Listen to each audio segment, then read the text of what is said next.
الحمد لله رب العالمين الذي جعلنا من أمة محمد صلى الله عليه وسلم اللهم صل وسلم وبارك عليه الحمد لله رب العالمين அனைத்து புகழும் தனக்கே உரியது என தெரிவிக்கும் இறைவன் அதற்கான காரணத்தையும் அடுத்தால் விவரிக்கிறார். அகிலத்தில் உள்ள அனைத்து பொருட்களையும் படைத்து அவை நிலைத்திருப்பதற்கு வேண்டிய சூழ்நிலைகளையும் இறைவன் உருவாக்கி தந்திருக்கிறார். சிறப்பாக மனிதனையும் இதர உயிரினங்களையும் படைத்து அவை உயிர் வாழ்வதற்கு தேவையான அனைத்து வசதிகளையும் இறைவன் அமைத்து தந்துள்ளார். அவன் ஒரு தனி முதல்வர், ஈடு இணையற்றவன். எனவே புகழுக்குரியவனும் புகழப்பட வேண்டியவனும் அல்லாஹ் ஒருவனாகத்தான் இருக்க முடியும். இதை விடுத்து மனிதனை செதுக்கிக் கொண்ட எவ்வித ஆற்றலும் இல்லாத சிலைகளை போற்றுவதும் புகழ்ந்து வணங்குவதும் அறிவுக்கு ஒப்பாத விஷயமாகும். உதவி புரிந்தவனை நன்றிக்குரியவன், போற்றி வணங்குவதற்கு தகுதி படைத்தவன், நன்மையோ தீங்கையோ அழிக்க முடியாத சிலைகளை போற்றிக் கொண்டிருப்பது மடமையின் எல்லை என்பதில் சந்தேகமில்லை. இவ்வுலகின் ஏகத்துவ இறை கொள்கை மறைமுகமாக இவ்வசனம் உணர்த்துகிறது என்றும் குறிப்பிடலாம். அவனையே படைத்து பராமரிப்பவன் ஏக இறைவன் அல்லாஹ் ஒருவனே. அவனை புகழ் அனைத்திற்கும் சொந்தக்காரனாவான். எனவே அவனையே போற்றி புகழுங்கள் என்று அல்லாஹ் ரப்பல் ஆலமீன் இந்த வசனத்தின் வழியாக குறிப்பிடுகிறான். அல்ஹம்துலில்லாஹி ரப்பில் ஆலமீன். எல்லா புகழும் அனைத்து உலகத்தையும் படைத்த ரட்சகனான அல்லாஹ்வுக்கே. மலைகள், மரம், செடி கொடிகள், நதிகள், நீரோடைகள், சோலைகள் முதலான இயற்கை செல்வங்களை நாம் பார்த்து பரவசம் அடைந்து பாராட்டும் பொழுது அந்த பாராட்டுரை அனைத்தும் படைப்பாளர் அல்லாஹ்வையே சாருகிறது. மனிதன் ஆற்றலால் உருவாக்கப்படும் புதுமையான சாதனங்கள், பிரமாண்டமான தொழிற்சாலைகள், ஆக்கப்பணிகளுக்கு பயன்படும் அணுகுலைகள், மிகச்சிறந்த தொழில்நுட்பங்கள், விண்கோள்களுக்கு பயணம் செய்ய உதவும் வானூர்திகள் முதலான கண்டுபிடிப்புகளை காணும் போது மனிதனை புகழாமல் இருக்க இயலாது என்பது உண்மை. இருப்பினும் மனிதனுக்கு சூட்டப்பெறும் புகழ் மாலையாவும் அவனுக்கு அறியாமையும் ஆற்றலையும் அள்ளி கொடுத்த அல்லாஹ்விற்கே உரித்தானது என்பதையும் இங்கே மனிதன் மறந்துவிட முடியாது. அறிவையும் ஆற்றலையும் கொடுத்தவன் ரப்பல் ஆலமீன். ஆகவே அது படைக்கப்படுகிறது என்பதையும் இங்கே கவனிக்க வேண்டும். ரப்பு என்னும் சொல் ஒன்றை படிப்படியாக வளர்த்து ஆளாக்கி முழுமை அடைய செய்பவன் என்று பொருள்கள் ஏற்படும். இறைவன் மனிதனுக்கு அறிவாற்றலை கொடுத்தான். அந்த ஆற்றல் நாளுக்கு நாள் வளர்ச்சி அடைந்து வியந்த மனிதன் பார்த்து வியந்து போகிற சாதனங்கள் பல படைக்கும் நிலைக்கு மனிதன் உயர்வடைகிறான். இதே போல உயிரினங்களை உருவாக்கிய இறைவன் அவை படிப்படியாக வளர்ந்து பல்கி பெருகுவதற்கு வழி செய்கிறான். தாவர வர்க்கத்தை உற்பத்தி செய்த இறைவன் அவை முளைவிட்டு முன்னேறி தானியங்களையும் கனிவகைகளையும் வழங்க செய்கிறான். சூரியன், சந்திரன் மற்றும் விண்மீன்களை வானத்தில் தூவிவிட்டுள்ள அந்த வல்லவன் அவற்றின் ஒளிக்கீற்றுகள் உயிரினம் மற்றும் தாவரங்கள் மீது படுமாறும் அந்த ஒளியை அல்லாஹ் ஏற்படுத்தி இருக்கிறான். ஆனால் அதே ஒளியில் நிலையாய் நின்று உயிரினங்களையும் தாவர வகைகளையும் பாதித்துவிடக் கூடாது என்பதற்காக இரவையும் பகலையும் மாறி மாறி வரச் செய்கிறான். இவை யாவும் ரப்புவின் பண்புகளிலேயே உள்ளதாகும். ஞாயிறு, திங்கள், இதர விண்மீன்கள் அனைத்தும் சேர்ந்த ஆலம் எனப்படும் உலகம்.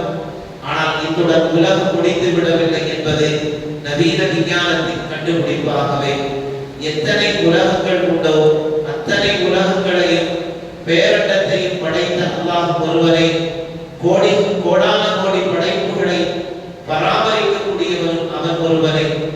ஆகவே அல்லாஹ் ரட்சகனாக இந்த ரப்பல் ஆலமீன் என்றென்றும் புகழுக்குரியவன், புகழப்பட வேண்டியவன் என்பதை இந்த வசனம் இன்னும் விவரமாக நமக்கு தெரிவிக்கிறது. அல்லாஹ் ரப்பல் ஆலமீன் எல்லா வஸ்துக்களையும் படைத்து அந்த படைப்பிடங்களை அப்படியே விட்டுவிட்டவன் அல்ல, மாறாக அதை பராமரிக்கக்கூடியவன், பாதுகாக்கக்கூடியவன், யாருக்கு எதை எந்த நேரத்தில் தர வேண்டும் என்பதை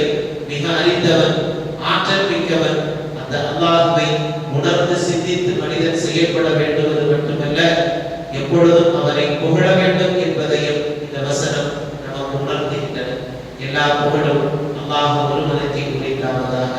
அல்லாஹ் ரப்பல் ஆலமீன் என்றென்றும் அவனை சஜிதா செய்து வாழுகிற நன்மக்களாக நம்மை ஆக்கிய புரிவானாக. அவன் எல்லா நிலைகளிலும் அவருடைய ரஹ்மத்தையும் அவருடைய அருளையும் நமக்கு தருகிற ரப்பாக அல்லாஹ் நம்மை என்றென்றும் பாதுகாத்து. இய்யாக நஅ்புது வ இய்யாக நஸ்தஈன். அல்லாஹ், உன்னையே நாங்கள் வழிபடுகின்றோம், உன்னிடமே உதவியும் கோருகின்றோம்.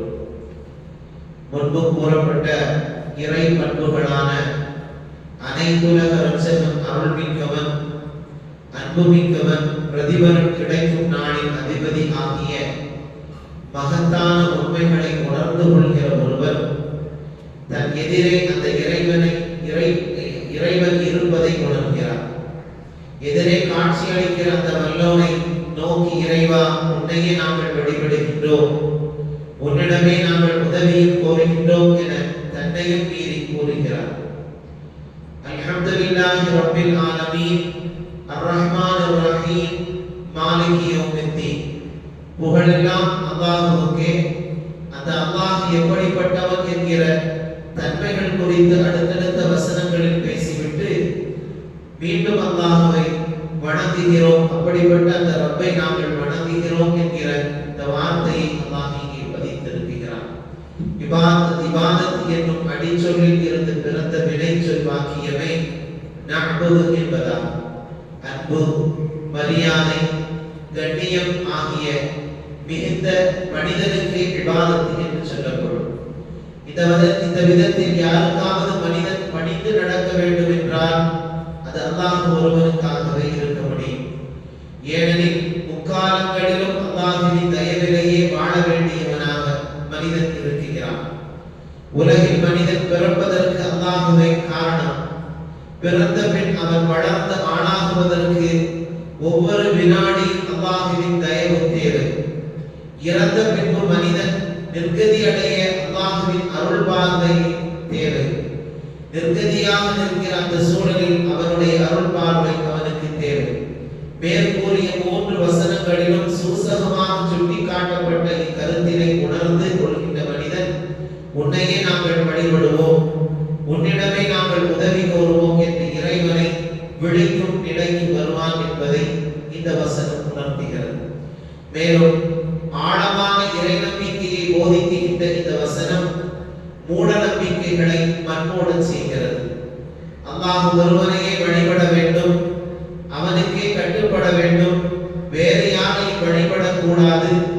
அவ்வாறு அல்லாஹ்வை வழிபடுகிற ஆற்றலை கூட அவன்தான் அருளுகிறான். எனவே அனைத்து காரியங்களிலும் அவனிடமே மனிதன் உதவி கோர வேண்டும், வேறு யாரிடம் உதவி கேட்க கூடாது என்னும் அழகிய இறையில் கோட்பாட்டை இந்த வசனம் வலியுறுத்தி தெளிவுபட கூறுகிறது.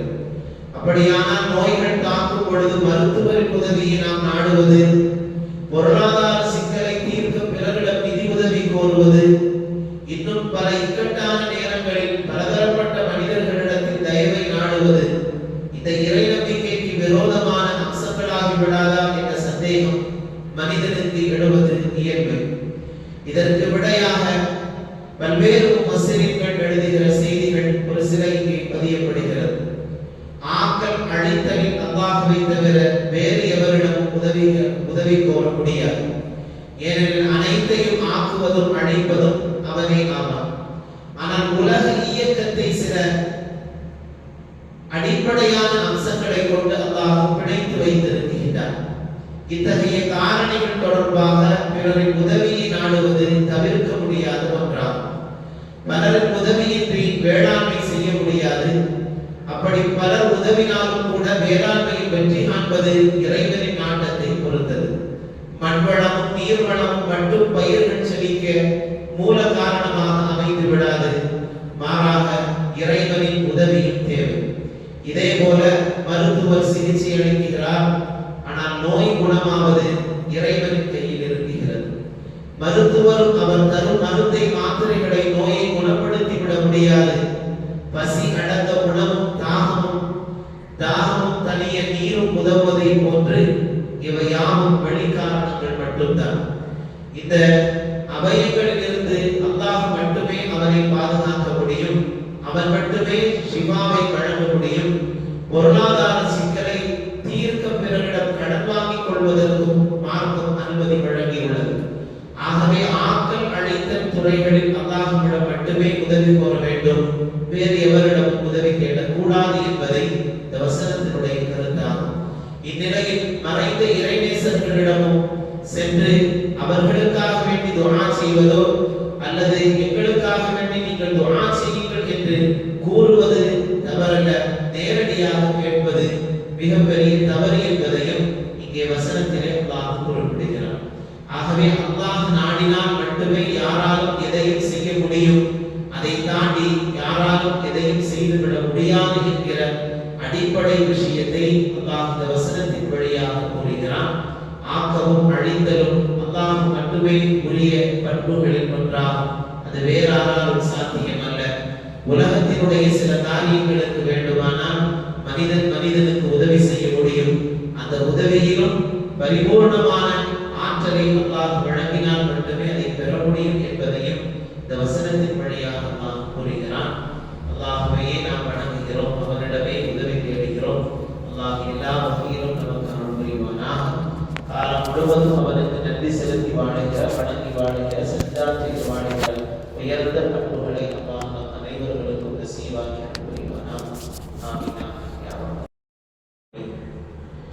إن الله لا يستحي أن يضرب مثلا ما بعوضة فما فوقها فأما الذين آمنوا فيعلمون أنه الحق من ربهم وأما الذين كفروا فيقولون ماذا أراد الله بهذا مثلا يضل به كثيرا ويهدي به كثيرا وما يضل به إلا الفاسقين. திண்ணமாக ரப்புல் ஆலமீன் கொசுவையோ அதைவிட சிறுமையில் உள்ளதையோ மேலானவற்றையோ உதாரணம் காட்டிட வெட்கப்பட மாட்டார். ஆதலால் நம்பிக்கை கொண்டோர் தங்களுடைய இரட்சகரிடமிருந்து வந்த உண்மையே இது என அறிந்து கொள்கிறார்கள். ஆனால் மறுபாடர்களோ இதை கொண்டு அல்லாஹ் என்ன உதாரணத்தை நாடிவிட்டான் என கூறுகின்றார். இதை கொண்டு பலரை அவன் வழிதவர செய்கிறான், பலரை இதை கொண்டு நேர்வழி பெற செய்கிறான். இன்னும் துன்மார்க்கர்களை தவிர எவரையும் அவன் வழிதவர செய்வதும் இல்லை.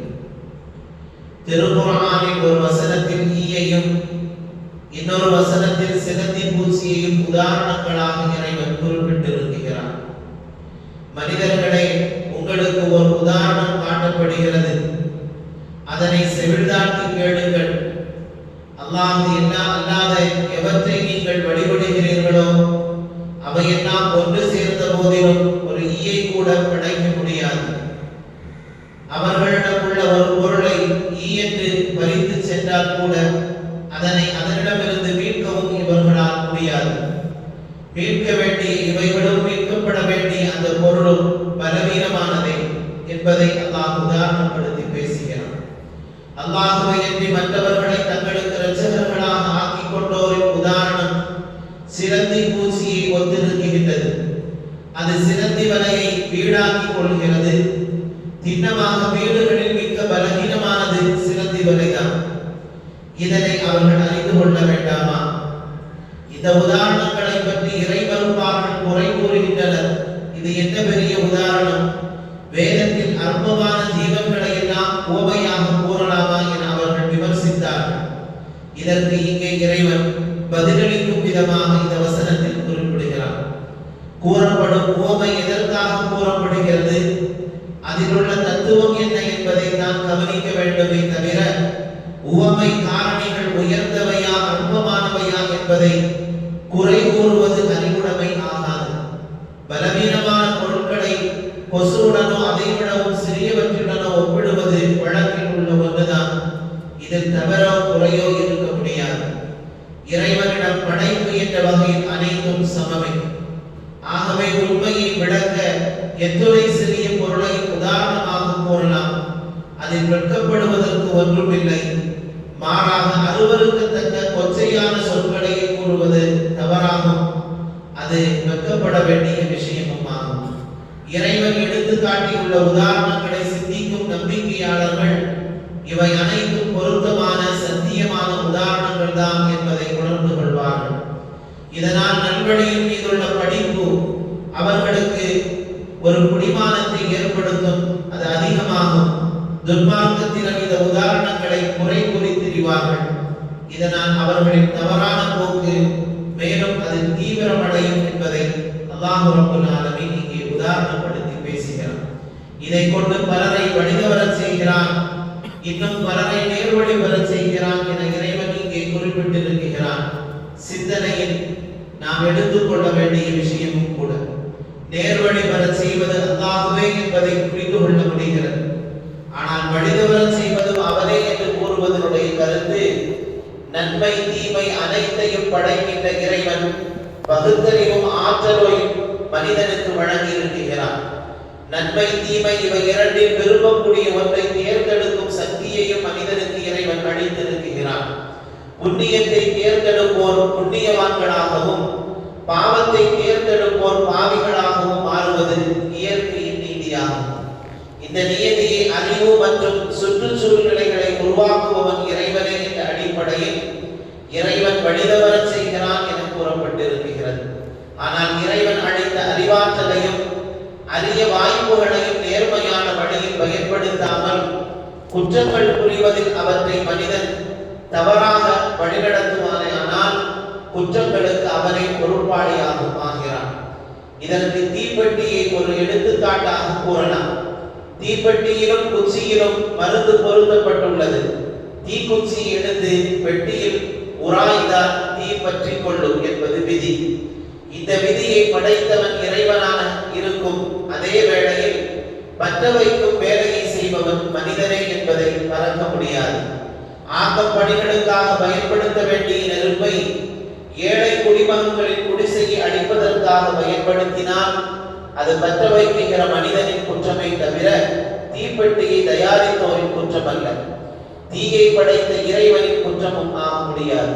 இதே போன்றுதான் இறைவன் அளித்த அறிவு செல்வத்தை வசதி வாய்ப்புள்ளவைகளை நல்வழியில் பயன்படுத்த வேண்டிய மனிதன் தீய வழியில் பயன்படுத்தினால் அது மனிதனின் குற்றமே தவிர அது அல்லாஹ்வினுடைய குற்றம் அல்ல. அறிவு கருவூலத்தை அணிந்து கொடுத்து அல்லாஹ் ரப்பல் ஆலமீன் எல்லாவற்றையும் அவனுக்கு ஞானமாக தந்து தான் எப்படி நடக்க வேண்டும் என்கிற தீர்மானத்தை அறிவின் வழியாக ஏற்படுத்தி இருக்கிறான். இறைவனின் அறிவு ஆற்றலை பெற்றிருக்கக்கூடிய மனிதன் அதை சரியாக பயன்படுத்த வேண்டுமே தவிர அறிவு ஆற்றலை கொடுத்த ரப்பை குற்றப்படுத்துவது நியாயமல்ல என்பதையும் அல்லாஹ் ரப்பல் ஆலமீன் இந்த வசனத்தின் வழியாக குறிப்பிடுகிறார். நாம் தேர்ந்தெடுக்கிற பாதைதான் நம்மை எப்படிப்பட்ட மனிதன் என்பதை தீர்மானிக்கிறது என்பதை இந்த வசனம் குறிப்பிடுகிறது. அல்லாஹ் ரப்பல் ஆலமீன் நமக்கெல்லாம் ஹிதாயத்தையும் நேரான வழியையும் நசீபாக்கி புரிவானா. பாவிகளாக வாழுகிற நிலைகளை விட்டும் நன்மக்களாக வாழுகிற பட்டியலில் எல்லாம் நம்மை சேர்த்தல் புரிவானா. இறைவனிடத்தில் கண்ணியத்தோடு நாளை மறுமையில் இருக்கிற நல்ல வாக்கியங்களை அல்லாஹ் நசீபாக்கி புரிவானா. ஆமீன் ஆமீன் யா சுப்ஹானல்லாஹ். கண்ணியத்திற்குரிய அல்லாஹ்வின் நல்லடியார்களே, அல்லாஹ்வினுடைய இறையிடத்தில் அவர் தொடர்பான சில செய்திகளை பேசுவதற்கும் சிந்திப்பதற்குமான வாய்ப்பினை அல்லாஹ் வழங்கி இருக்கிறார். கேட்கும் பேசும் நல்ல விஷயங்களை வருங்காலங்களில் எடுத்து அமல் செய்கிற நிறைவான பாக்கியத்தை நம் அனைவர்களுக்கும் நசீபாக்கி புரிவானாக. சங்கைக்குரியவர்களே, அல்லாஹ் ரப்பல் ஆலமீன் ஈமானையும் நிறைவான நல்ல அமல்களை கொண்டும் ஏவப்பட்ட சமூகம் நாம். நம்மில் ஒவ்வொருவரிடத்திலும் ஏதாவது ஒரு நல்ல செயல்பாடுகள் இருக்கலாம். தொடர்ந்து தஹஜ்ஜுத் தொழுகை நிறைவேற்றக்கூடியவர்கள் இருப்பார்கள். தினந்தோறும் குர்ஆனை ஓதுபவர்கள் இருப்பார்கள். தான தர்மங்கள் தினந்தோறும் ஏதாவது ஒரு வகையில் செய்யக்கூடிய மனநிலை உள்ளவர்கள் இருப்பார்கள். பிறர்களுக்கு ஏதாவது உபகாரம் செய்வதில் தன்னை ஈடுபடுத்திக் கொள்ளக்கூடிய மக்கள் இருப்பார்கள். மக்களுடைய நலனுக்காக வேண்டி சமூக பொறுப்போடு செயல்படக்கூடியவர்கள் இருப்பார்கள். ஆக இப்படி இப்படி ஏதாவது ஒரு நல்ல காரியங்கள் ஏதாவது ஒரு வழியில் செய்யக்கூடிய ஒரு உயர்ந்த தன்மையும் சிந்தனையும் உடையவர்கள் தான். ஆனால் இதுவெல்லாம் தாண்டி மார்க்கம் நமக்கு ஒரு அறிவுரையை தருகிறது. நீங்கள் செய்கிற செயல்பாடுகளின் வழியாக தன்னுடைய கல்விகளில் யாரும் பெரிதாக அதை எண்ணிவிட வேண்டாம் என்பதால் நமக்குத்தான் தெரியும் என்கிற எண்ணமும் நான் தான் நிறைய நல்ல காரியங்கள் செய்கிறேன் என்கிற அந்த சிந்தனையும் மிகப்பெரிய அழிவை உங்களுக்கு தந்துவிடும் என்பதை மார்க்கம் கற்பிக்கிறது. ஷைத்தான் நம் எல்லோருக்கும் தெரியும் எதனால் அவன் லஅனத் செய்யப்பட்டான் என்பதால். அல்லாஹ் ரப்பல் ஆலமீன் குர்ஆனிலே குறிப்பிடுகிற பொழுது இன்ன கைத ஷைத்தானி கான தஈஃபா, அவனுடைய சூழ்ச்சிகள் எல்லாம் பலவீனமானது என்பதாக குறிப்பிடுவார். அதே வேளையில் அவன்தான் எல்லாரையும் வழிகெடுக்கவும் செய்கிறான், ஆனால் அவனுடைய சூழ்ச்சி பலவீனமானது என்கிறான் அல்லாஹ் ரப்பல் ஆலமீன். முஃபஸ்ஸிரீன்கள் எழுதுவார்கள் அவனுடைய நஃஸ் பலவீனமானது என்பதால்.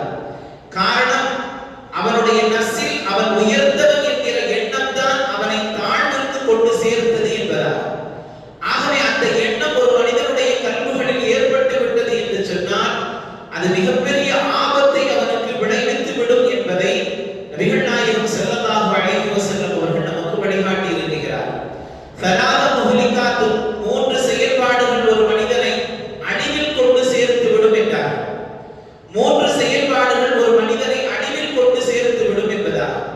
முதலாவதாக நபிகள் நாயகம் ஸல்லல்லாஹு அலைஹி வஸல்லம் அவர்கள் சொன்ன வார்த்தை கஞ்சத்தனம் ஒரு மனிதனை அழிவில் கொண்டு சேர்த்து விடும் என்பதால். தாராள குணமுடையவர்களாக இருக்க வேண்டும் என்பதை இந்த செய்தி நமக்கு வலியுறுத்துகிறது. கஞ்சத்தனமான செயல்பாட்டை வைத்திருப்பவர்களை அவர்கள் அழிவிற்கான காரணமாக அது மாறும் என்பதால். இரண்டாவது காரணமாக நாயகம் ஸல்லல்லாஹு அலைஹி வஸல்லம் அவர்கள் சொல்லுவார்கள் மனோ இச்சை, ஆசைகளை வளர்த்துக் கொள்வது, மனோ இச்சைகளுக்கு கட்டுப்படுகிற சூழ்நிலையை உருவாக்கிக் கொள்வது என்பது ஒரு மனிதனை தரம் தாழ்த்தி விடும், இழிவில் கொண்டு சேர்த்து விடும், அது அவனுக்கு மிகப்பெரிய ஆபத்து என்பதால். மூன்றாவது செய்தியாக நபிகள் நாயகம் ஸல்லல்லாஹு அலைஹி வஸல்லம் அவர்கள் சொல்லுகிற பொழுது உயர்வான எண்ணம் தனக்குத்தானே கல்வியை வளர்த்துக் கொள்வது. நாம் அப்படி செய்து விட்டோம், இப்படி செய்து விட்டோம், நமக்கு அப்படி இருக்குகிறது என்று தனக்குத்தானே தன்னை பெருமையாக எண்ணிக்கொள்வதும் தன்னைத்தானே உயர்வாக சிந்தித்துக் கொள்வதும் இந்த நிலைப்பாடும் அவனை ஹலாக்காக்கி விடும் என்பதாக நபிகள் ரசூலுல்லாஹி ஸல்லல்லாஹு அலைஹி வஸல்லம் அவர்கள் சொல்வார். சங்கைக்குரியவர்களே, இந்த செயல்பாடுகள் எல்லாம் நம்மை அழிவில் கொண்டு சேர்த்து விடும் என்று சொன்னால் அந்த எண்ணம் அறவே நம்முடைய கல்விகளில் வரக்கூடாது என்பதை இங்கே நாம் கவனிக்க வேண்டும். அபூபக்கர் சித்தீக் ரலியல்லாஹு தஆலா அவர்கள் நம் எல்லோருக்கும் தெரியும் நபிகள் நாயகம் ஸல்லல்லாஹு அலைஹி வஸல்லம் அவர்களால் மிக அற்புதமான வழிகாட்டுதலை கொடுக்கப்பட்டவர்கள். அபூபக்கர் சித்தீக் ரலியல்லாஹு தஆலா அவர்கள் இந்த சமுதாயத்திற்கு மிகப்பெரிய முன்னோடியாகவும் ஹிதாயத்தில் முன்னுரிமை பெற்ற மக்களாக வாழ்ந்த பெருமக்கள். அபூபக்கர் சித்தீக் ரலியல்லாஹு தஆலா அவருடைய குணங்கள் என்பது சாதாரணமானது அல்ல. எல்லா நிலைகளிலும் தன்னை ஒரு கட்டத்திலும் கூட பெரிதாக எண்ணிக்கொள்ளாத ஒரு மனிதர் என்பதை கண்மணி நாயகம் ஸல்லல்லாஹு அலைஹி வஸல்லம் அவர்கள் குறிப்பிட்டிருக்கிறார். குர்ஆன் அவர்களை குறித்து பேசுகிற பொழுது அவர்கள் சஹாபி என்பதை குர்ஆன் வலியுறுத்தி பேசுகிறது. நபிகள் நாயகம் ஸல்லல்லாஹு அலைஹி வஸல்லம் அவர்களோடு குகையிலே எல்லா நிலைகளிலும் அவர்களுக்கு உறுதுணையாக நின்றவர்கள் அபூபக்கர் சித்தீக் ரலியல்லாஹு தஆலா. சுவனத்தை கொண்டு சுப செய்தி சொல்லப்பட்டவர்கள், ஹிதாயத்தை பெற்ற பெருமக்கள் என்று நாயகத்தால் வர்ணிக்கப்பட்டவர்கள். அந்த அபூபக்கர் சித்தீக் ரலியல்லாஹு தஆலா அவர்களை குறித்து கண்மணி நாயகம் ஸல்லல்லாஹு அலைஹி வஸல்லம் அவர்கள் பேசுகிற பொழுது இப்படி ஒரு வார்த்தையை சொன்னார்கள். மன் அராத அன் யன்துர இலா மய்யித் யம்ஷி அலா வஜ்ஹில் அர்த அபூபக்கர் சித்தீக் ரலியல்லாஹு தஆலா. உலகத்தில் இந்த மனித சமுதாயம் வாழுகிற இந்த மண்ணின் மேல் நீங்கள் நடமாடும் மையத்தை பார்க்க வேண்டும் என்று சொன்னால் அது அபூபக்கர் சித்தீக் ரலியல்லாஹு தஆலா அவர்கள் என்பதால். காரணம், அவர்கள் ஒரு கட்டத்திலும் தன்னை உயர்வுபடுத்தி எங்கும் அவர்கள் நினைத்ததும் கிடையாது,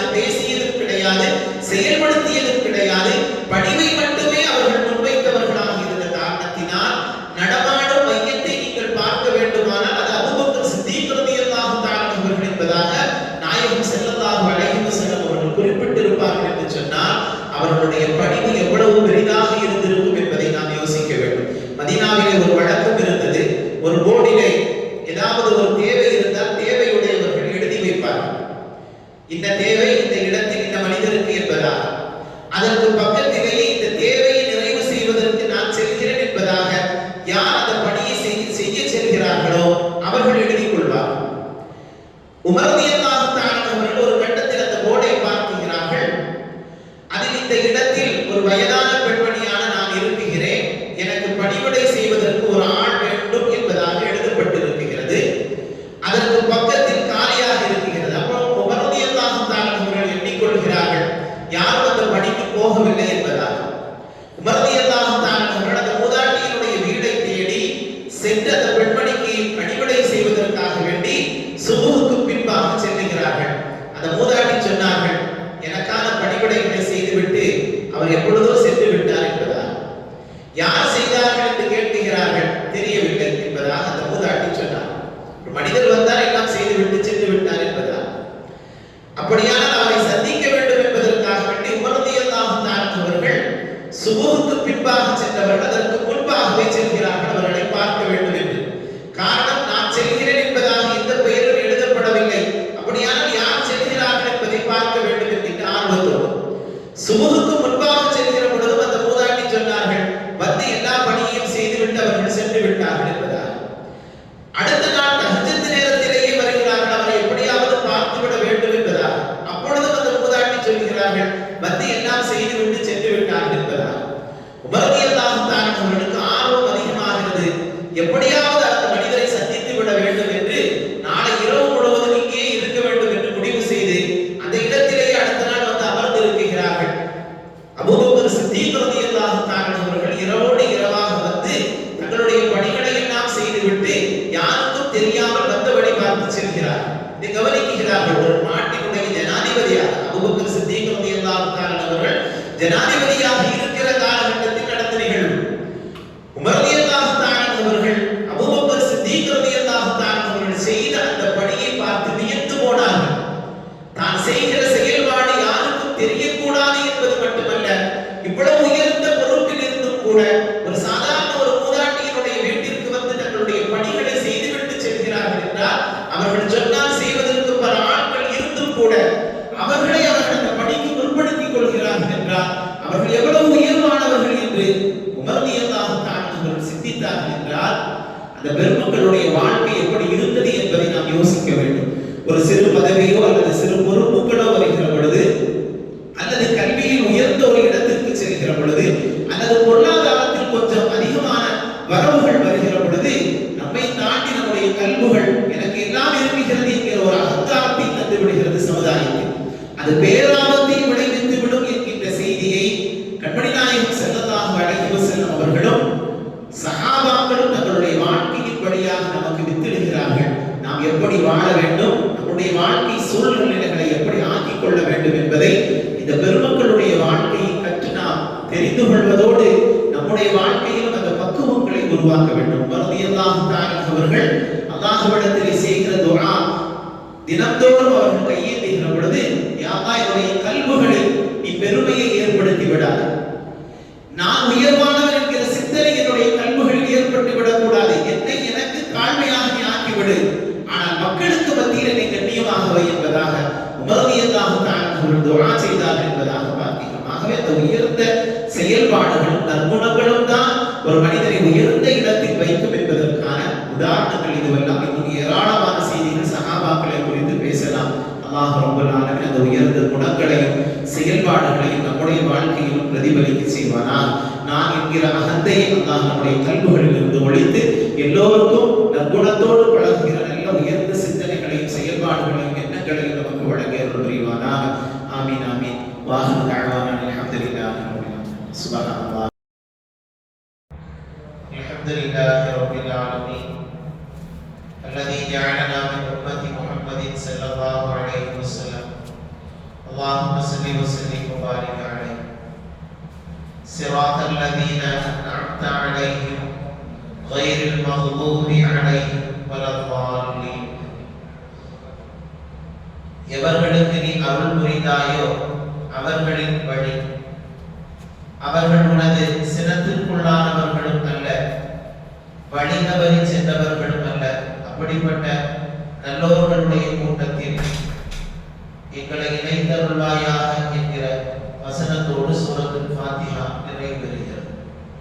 நேர்வழி என்பது தன் அருளுக்கு பாத்திரமானவர்களின் வழியே ஆகும் என்பதை இங்கே இறைவன் தெளிவுபடுத்துகிறார்.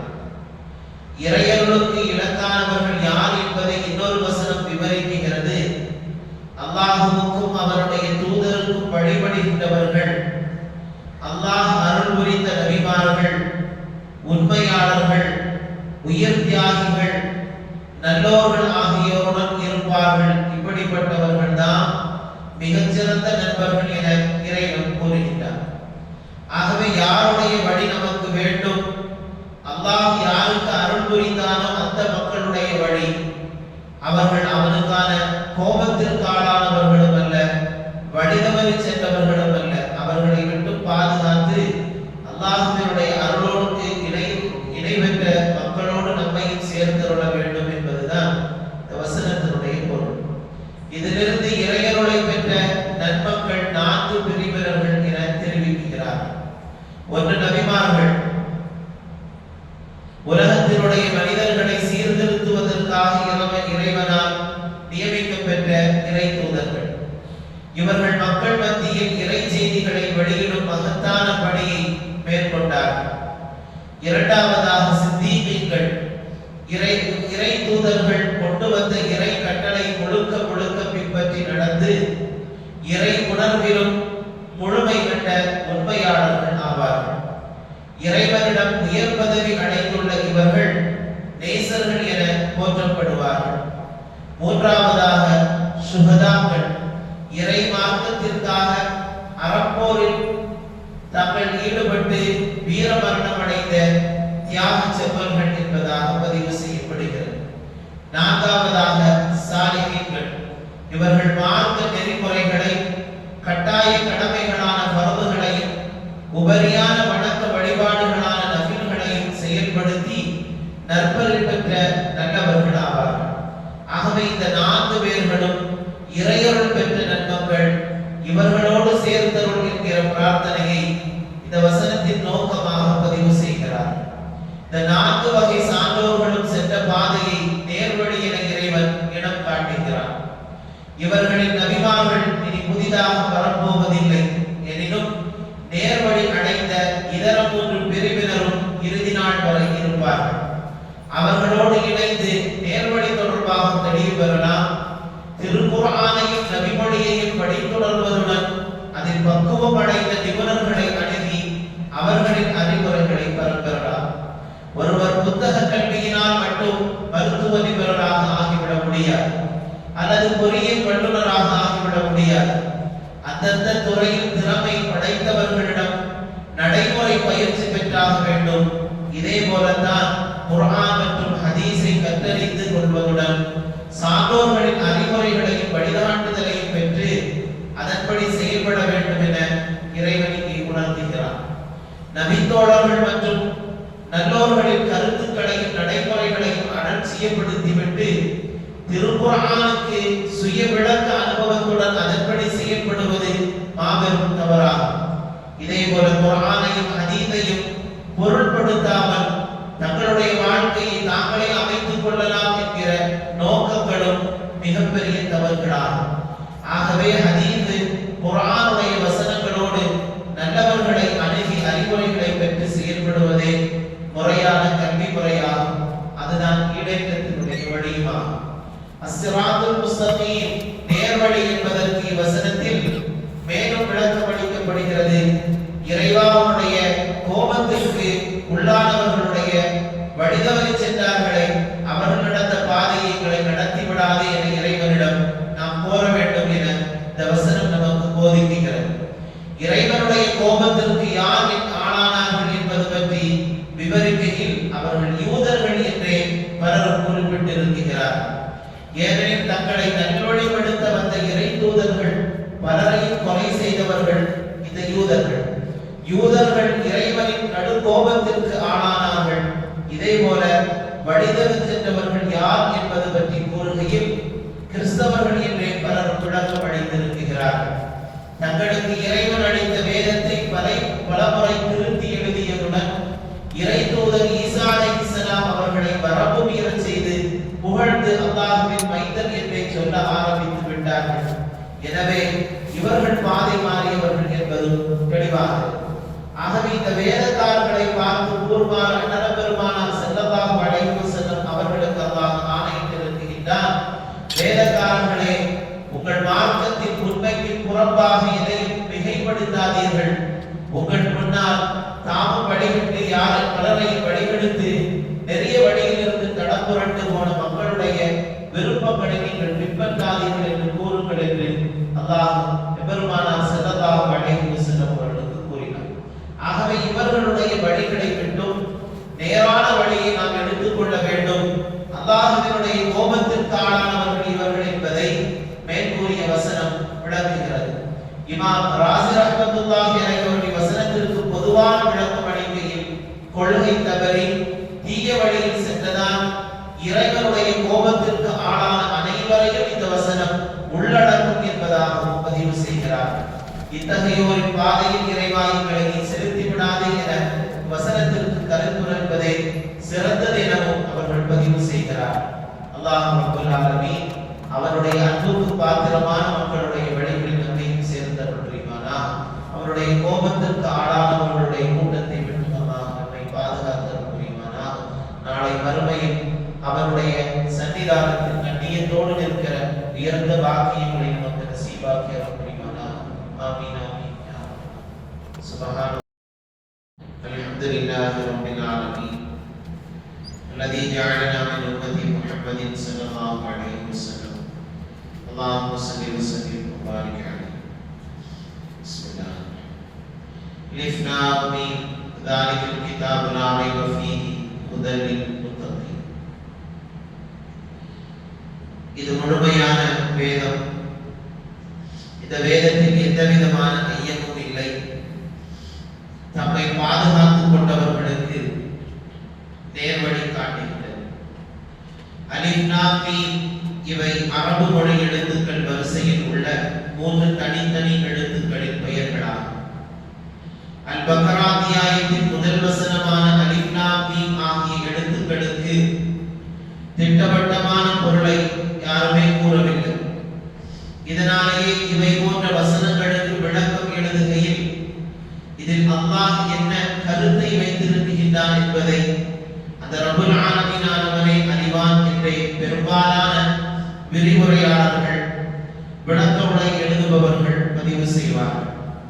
இருப்பினும் சிலர் இதற்கு சில பொருள்களை அனுமானிக்கிறார்கள். நபித்தோழர் இப்னு அப்பாஸ் ரலியல்லாஹு தஆலா அவர்கள் தெரிவிப்பதாக பைபாவி என்னும் விரிவுரையில் ஒரு கருத்து காணப்படுகிறது. அதாவது இந்த 3 எழுத்துக்களும் 3 சொற்களின் சுருக்கமாகும் என்று. அலிஃப் அல்லாஹ்வையும், லாம் ஜிப்ரீல் அலைஹிஸ்ஸலாம் அவர்களையும், மீம் முஹம்மது ரசூலுல்லாஹி ஸல்லல்லாஹு அலைஹி வஸல்லம் அவர்களையும் குறிக்கும். இந்த இறைவசனம் இறைவனான அல்லாஹ்விடமிருந்து வானவர் ஜிப்ரீல் வழியாக இறைதூதர் அண்ணல் பெருமானார் ஸல்லல்லாஹு அலைஹி வஸல்லம் அவர்களுக்கு அருளப்பட்டது என்ற பொருளை விரிக்கப்படும். மேலும் அல்லாஹ் ஆலமான அஅலமு நானே, அல்லாஹ் நானே மிக்க அறிந்தவன் என்றும் பொருள் கொள்ளலாம். இன்னும் சிலர் அலிஃப் லாம் மீம் போன்ற அத்தியாயங்களின் தொடக்கத்தில் வருகின்ற எழுத்துக்கோவைகள் அந்த அத்தியாயங்களின் பெயர்களாகும் அல்லது அல்லாஹ்வின் பெயர்களாகும் அல்லது திருக்குர்ஆனின் பெயர்களாகும் என்று கூறுகிறார். இவையெல்லாம் அல்லாஹ் தன் தூதருக்கு அறிவித்த ரகசிய கருத்துக்களாகும் என்றும் சில தஃசீர் விரிவுரையாளர்கள் எழுதுகிறார். அரபு மொழியில் எச்சரிக்கை விடுப்பதற்கு சில சந்தேக மொழிகளை பயன்படுத்துவது உண்டு. அதற்கிணங்க இந்த எழுத்துக்கள் இங்கே ஆழப்பட்டுள்ளன என்பது மற்ற சிலர்களுடைய கருத்தாகும்.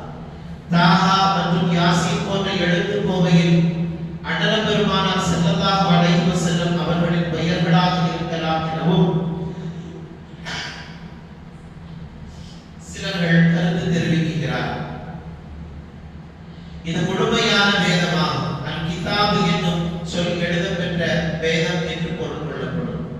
இதன்படி இதுவே எழுதப்பெற்ற வேதம் என்று வசனத்தின் பொருளாளர்கள் விரிவுரையாளர்கள் எழுதுகிறார். இறைவன் அண்ணல் பெருமானார் ஸல்லல்லாஹு அலைஹி வஸல்லம் அவர்களுக்கு தேவைக்கேற்ப திருக்குர்ஆன்